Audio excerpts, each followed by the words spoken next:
Chapter 1. The Last Hope. The distant stars above the planet Zeron twinkled faintly, their light distorted by the ripples of a broken atmosphere. Zeron 4 had once been a thriving world, a jewel of the outer rim, home to billions of life forms, teeming with advanced civilizations and bustling interplanetary commerce. But that was before the invasion. Now, the world was a shadow of its former self, its once beautiful cities reduced to rubble, its inhabitants scattered and desperate. The invaders, an overwhelming force from an alien empire known only as the Kraloks, had descended upon the planet with unimaginable power, sweeping through its defenses with brutal efficiency, leaving nothing but destruction in their wake. The Kraloks were a ruthless species, their armies vast, and their technology far superior to anything the Zeron for planetary defense could muster. No one had expected the invasion to be so swift, so complete. The people of Zeron had called for help from their allies, but the universe, it seemed, had turned a blind eye. Governments and galactic councils, stretched thin by their own problems, had ignored the calls for aid, too distracted by their own petty conflicts and political maneuverings to notice the true threat. In the face of such overwhelming odds, Zeron 4 had been abandoned, left to fend for itself, a lone world standing against a tide of darkness. But that was before they discovered something unexpected, a hope, a slim thread of salvation in the face of annihilation. Deep within the planet's largest city, an underground resistance had been growing, quietly organizing in the shadows, gathering what remained of the planet's military forces, scientists, and civilians. Led by Commander Lyra Tenov, a former officer of Zeron 4's planetary defense, the resistance had begun to sabotage Kraloks' operations, launching guerrilla strikes against the invaders whenever they could. They knew they stood no chance of winning, at least, not on their own, but they held on to the belief that someone, somewhere, might come to their aid. They knew they couldn't fight forever, but they also knew they couldn't just give up. Then, one day, as Commander Tenov and her forces prepared for what they feared might be their final stand, a message arrived, a faint signal cutting through the interference, carrying a message from a source no one could have predicted. The voice that came through the static was human, its tone steady and unwavering, but the words it carried were impossible to believe. "This is Fleet Commander Nathaniel Storm of Earth's Armada. We have received your distress signal and are en route to your position. Hold your ground, Zeron 4. Reinforcements are on the way." The message was brief, but it carried with it a wave of shock and disbelief. Earth. After all the years of isolation, the galaxy had almost forgotten about the human race. Earth had retreated from galactic affairs centuries ago, focusing on its own recovery after the devastating wars that had torn it apart. But now, after so long, Earth's mightiest armada was coming to their aid. It seemed too good to be true, too unbelievable to fathom. And yet, as Lyra listened to the message, she felt something stirring within her, a flicker of hope she hadn't dared to believe in for so long. "Commander," one of her officers said, voice tense with excitement. "Do you think it's real?" Lyra stood still, the weight of the situation pressing on her. She hadn't believed it at first, but the desperation in the voice, the unmistakable confidence in the message, it was unlike anything she had ever heard. If Earth's Armada was really coming, then this was the chance they had been waiting for. "We don't have time to question it," Lyra said, her voice firm. "We have to hold on. Prepare the resistance for an all-out assault. If Earth's fleet is coming, we need to make sure this planet is still standing when they arrive." As the resistance forces scrambled to prepare for the coming battle, Lyra found herself staring out at the horizon, the silhouette of the Kraloks warships looming ominously above the city. She had seen their power firsthand, seen their weapons turn the most advanced cities into smoldering ruins. She had watched her people suffer under their brutal rule, helpless against the tide of destruction. But now, there was something else, something that had never existed before. There was a chance, a real chance that Zeron 4 could survive this war, that the invaders might be repelled. She didn't know how or why Earth had chosen to help, but she knew this was the break they needed. The people of Zeron 4 would not die in vain. They would fight, and they would survive. As the final preparations for battle were made, Lyra gathered her officers in the command center. "Listen up," she said, her voice echoing through the room. We are about to face our greatest challenge yet. The Kraloks will not go down easily, but we have something they don't expect. We've held on this long because we refuse to give up. Now, we hold on for one more day. We make sure this world is still standing when Earth's fleet arrives. We fight with everything we have, and we show them what Zeron 4 is made of. Her officers nodded, their faces grim but determined. They had fought together for years, their bonds forged in the fires of battle. They were ready for whatever came next. Outside, the sound of approaching Kraloks forces filled the air as massive warships began to descend, their engines casting shadows over the city. The sky was filled with the whine of their engines, the hum of alien weaponry charging for the final assault. But in the distance, something else was approaching, something far larger, far more powerful than anything the Kraloks could have anticipated. Above the horizon, the faint glint of massive warships appeared, their hulls gleaming like the edge of a blade. Earth's mightiest armada had arrived. The message had barely finished playing before the resistance outpost on Zeron 4 erupted into a storm of disbelief, cautious hope, and frantic energy.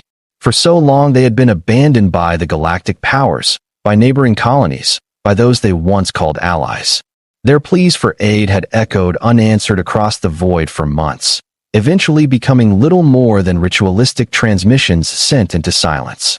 That anyone had heard them at all, let alone Earth, was something none dared hope for. Earth, long silent in galactic politics, had faded into myth for much of the Outer Rim, rumored to have become insular, obsessed with rebuilding its own fractured past. It had once been the cradle of humanity, yes, but it had grown quiet after the Exodus Wars, content to let the galaxy spiral without its intervention. And now, if this signal was true, that same Earth was sending an armada, no, the mightiest armada, to save them. Commander Lyra Tenov paced the cracked floor of the Resistance Command Center, her boots echoing against the reinforced metal beneath layers of dust and dried blood. Her mind raced not just with logistical planning, but with emotional dissonance. She wanted to believe this was real, that Earth had risen again, that the stories of Earth's secret technological renaissance weren't just hopeful legends whispered in broken bunkers. But she had also seen too much to trust too easily. Still, she couldn't ignore the reaction her soldiers had. Hardened veterans of skirmishes against Kraloks war machines and orbital bombardments now looked to the sky with tears in their eyes, whispering prayers to whatever gods they believed in. Hope was a dangerous thing on a battlefield, but sometimes it was the only thing that kept people moving. Lyra turned toward the young technician manning the comms terminal, a wiry boy with soot-streaked cheeks and eyes too old for his years. "Play it again," she said, and the technician obliged without hesitation. The voice cut through the static like a knife of light through shadow. "This is Fleet Commander Nathaniel Storm of Earth's Armada. We have received your distress signal and are en route to your position. Hold your ground, Zeron 4. Reinforcements are on the way." The cadence of that voice, the absolute conviction behind each syllable, made Lyra's heart tighten. Nathaniel Storm. The name wasn't familiar, but the command in his voice was undeniable. This wasn't a political promise from a distant official. This was a soldier's vow, forged in the language of war, unspoken but deeply understood. You are not alone anymore. Outside, the crimson dusk of Zeron 4's blood-red skies darkened to a coal-black night. The Kraloks cruisers still loomed above the distant hills, casting shadows over the shattered remains of once thriving metropolises. Their presence was like a suffocating blanket, unrelenting, arrogant, inevitable. They had been tightening their grip on Zeron 4 for weeks, confident no rescue would ever come. Lyra knew that Earth's arrival, if it was real, would be the first time the Kraloks encountered a military force that could challenge them on equal footing. The High Council, or what remained of it, had long since retreated into silence, too paralyzed by fear to act. It was the Resistance now who stood between extinction and survival. And it would be the Resistance who would prepare the battlefield for Earth's arrival. Lyra turned toward her field captains and engineers, drawing a deep breath as she surveyed the room. "We're not dead yet," she said, her voice low but resolute. "If Earth's fleet is truly on its way, we will hold the line until they arrive. Every second we buy, every Kralok ship we delay, brings us closer to salvation.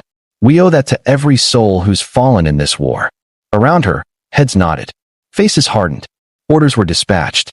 Defense grids were recalibrated. Weapons caches hidden beneath the ruins were unearthed. Traps were laid. Guerrilla fighters slipped into the wreckage of cities, preparing for the worst with the faintest hope for the best. The planet stirred not with fear, but with fury. The people of Xeron, for it spent too long on their knees. Now, they would rise. As the first signs of dawn peeked over the horizon, Lyra climbed the remnants of the old spaceport's control tower. From there, she could see the jagged line of the Kralox fleet, hovering like carrion above a wounded animal.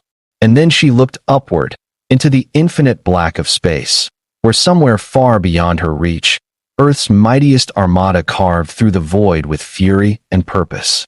She didn't pray often, but this time she did. Chapter 2. Earth's Answer. Far from Xeron, 4, past the tangled lanes of commercial trade routes and pirate-harried sectors, Earth's second solar armada burst from folded space like a hammer falling from heaven.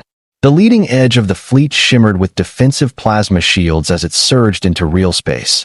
Its vanguard composed of dreadnoughts, war carriers, and capital-class destroyers so massive they cast shadows across moons.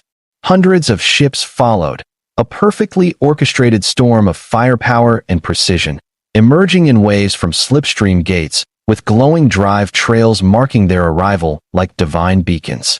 In the heart of the formation soared the ESV Lionheart, flagship of the Second Solar Armada, and the most advanced warship ever produced by humanity. Its hull was forged of carbon steel lattice interwoven with self-healing alloys, its interior a fusion of artificial intelligence and human design equal parts fortress, sanctuary, and weapon. Standing on its bridge, arms crossed, uniform crisp, and eyes steady, was Fleet Commander Nathaniel Storm. Storm wasn't just a man, he was legend in motion. A veteran of the Martian rebellions, the Titan uprising, and the border wars that had nearly torn humanity apart a century ago. He had risen through the ranks not by charm or nepotism, but by surviving where no one else had. His loyalty to Earth was absolute. His hatred of tyranny deeper than the void. And when the encoded distress signal from Xeron 4 reached Earth, routed through ancient comm satellites long thought dead, Storm was the one who made the call. Not the politicians, not the diplomats. Storm. Now, as his armada roared toward Xeron 4, he knew exactly what was at stake. Not just a planet, not just a species, but the idea that Earth, once fractured and humbled, could rise again and remind the galaxy that humanity did not forget its own no matter how far-flung or forgotten. Status report, he said calmly. Admiral Chun, a tall woman with eyes like sharpened steel, stepped forward. Scanners show Kralox fleet strength at 117 ships. Majority are heavy cruisers and atmospheric suppressors. Orbital platforms have been deployed over key Xeron 4 cities. Resistance. Still holding out in major cities barely. Civilian population is underground. They're outgunned, outmatched, but not out of the fight. Storm nodded. Then we'll change the odds. He turned to his communications officer. Send the broadcast. Wideband, full spectrum. I want them to hear us. The officer tapped a sequence, and across the depths of space, Earth's voice echoed once again, this time not as a whisper, but as a thunderclap. This is Fleet Commander Nathaniel Storm of Earth's Second Solar Armada. To the Kralox Empire, withdraw your forces immediately from Xeron 4. Your occupation ends now. To the people of Xeron 4, hold fast. Your reinforcements have arrived. As the final syllables echoed across the system, Earth's fleet surged into motion. Fighters launched in waves from carrier bays, streaking toward the Kralox vanguard like swarms of vengeance. Artillery batteries locked onto targets. Energy beams crackled across the void.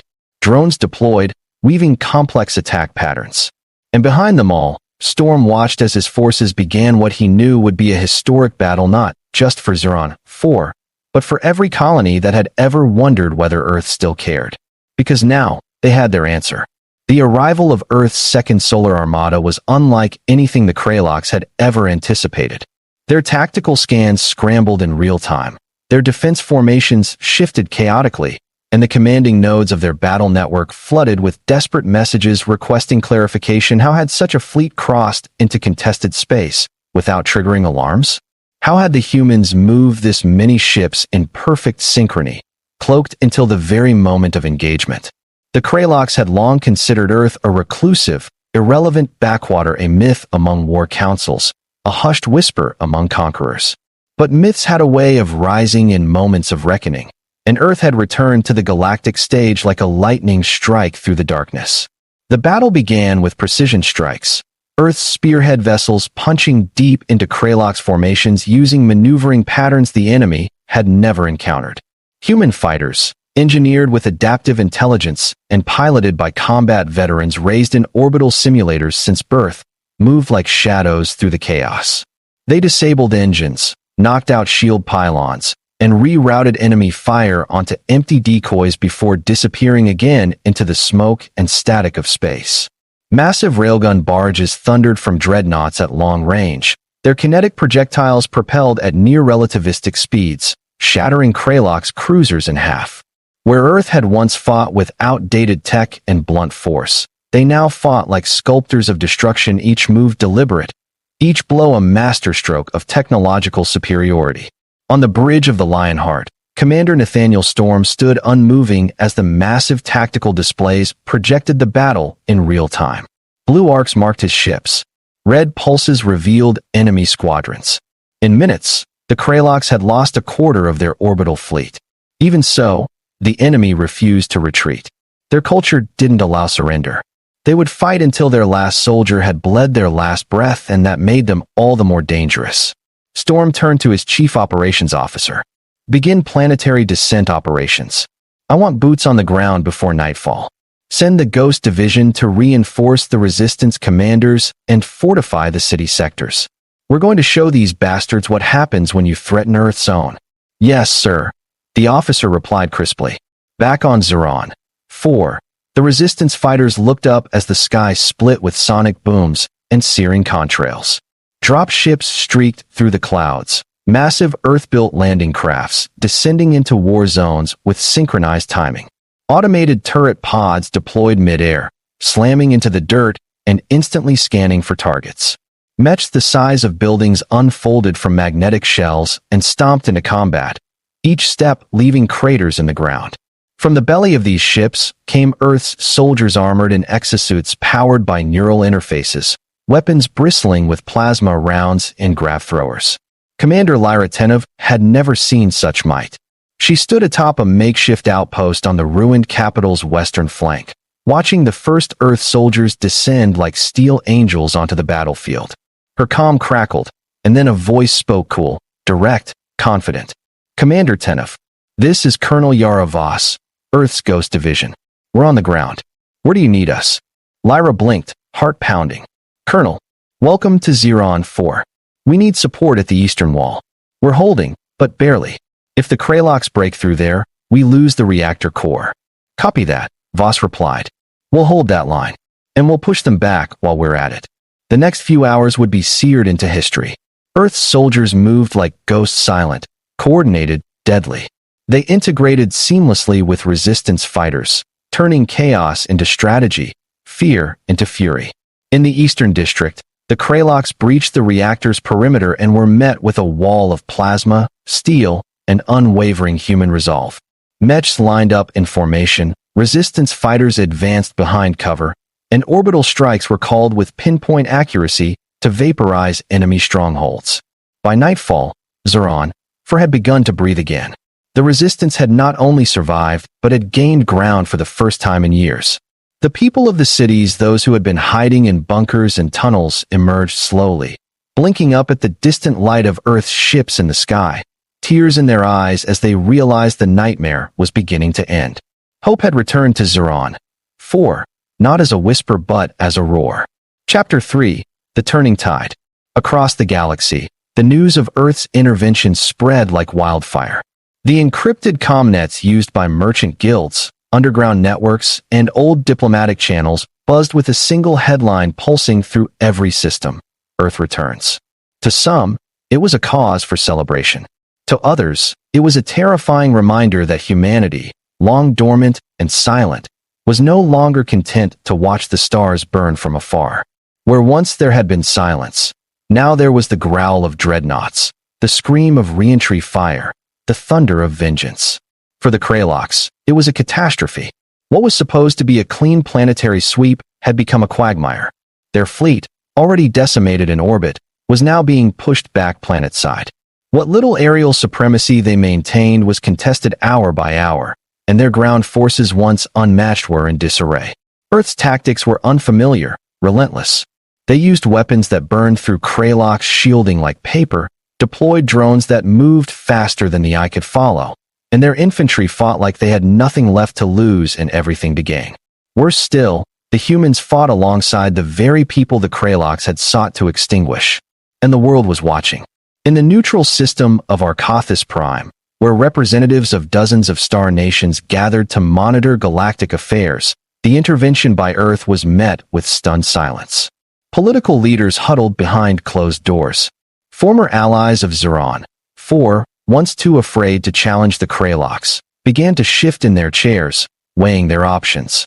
The tides were changing. Back on Zeron, Commander Lyra Tenov now worked side by side with Colonel Yara Voss and her Earth counterparts. What had once been a desperate resistance movement was now an organized military front. Supply chains had been re-established. Shield generators were brought back online. Communications were clear, encrypted, and coordinated with orbital command.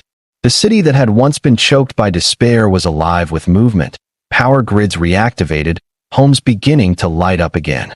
The people began to emerge from their hiding places not just with hope, but with purpose.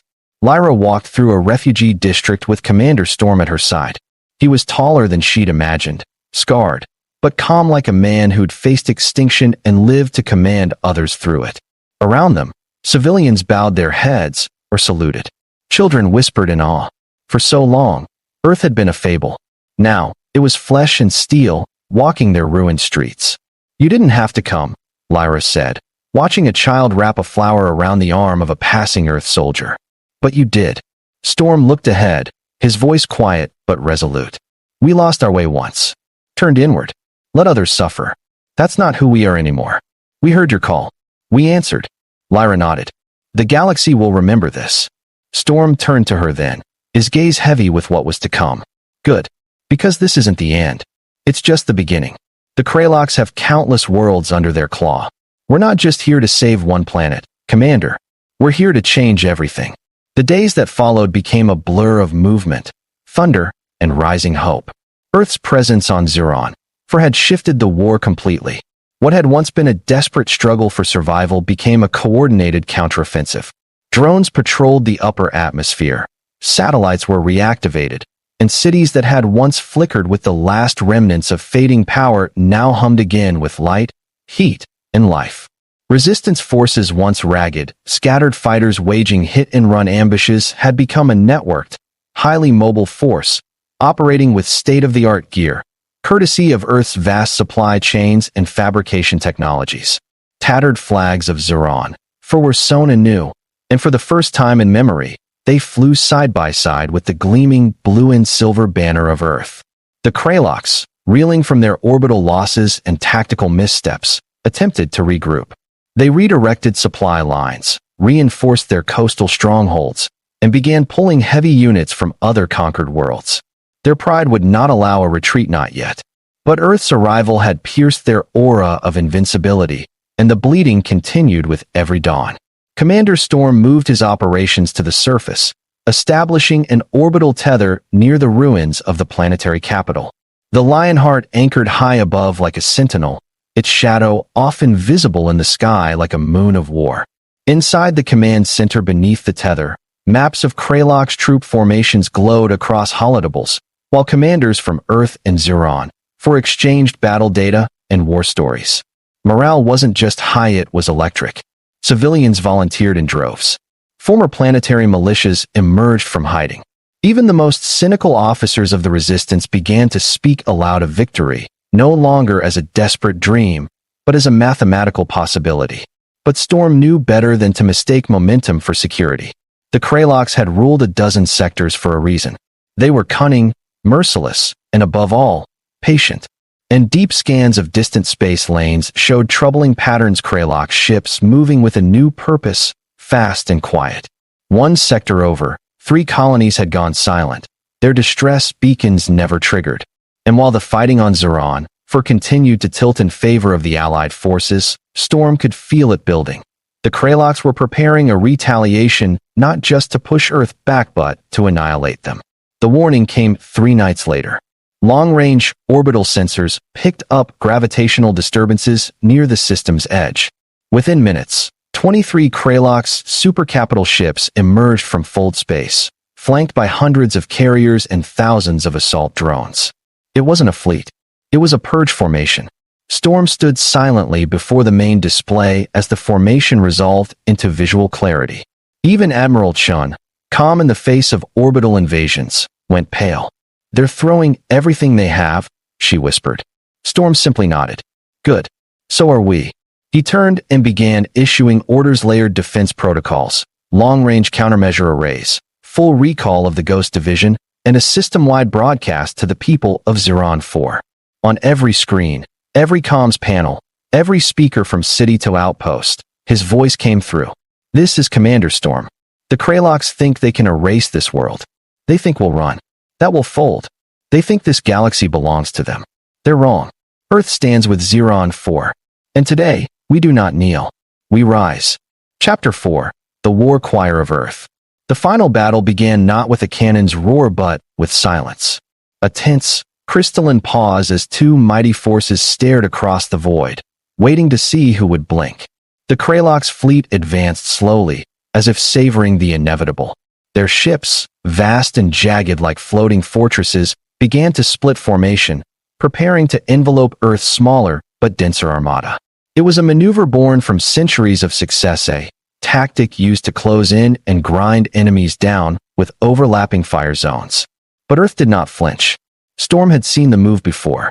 He'd studied Kralok strategy, understood their prideful precision. They had never fought an opponent who could outthink them in 3 dimensions. He would teach them fear.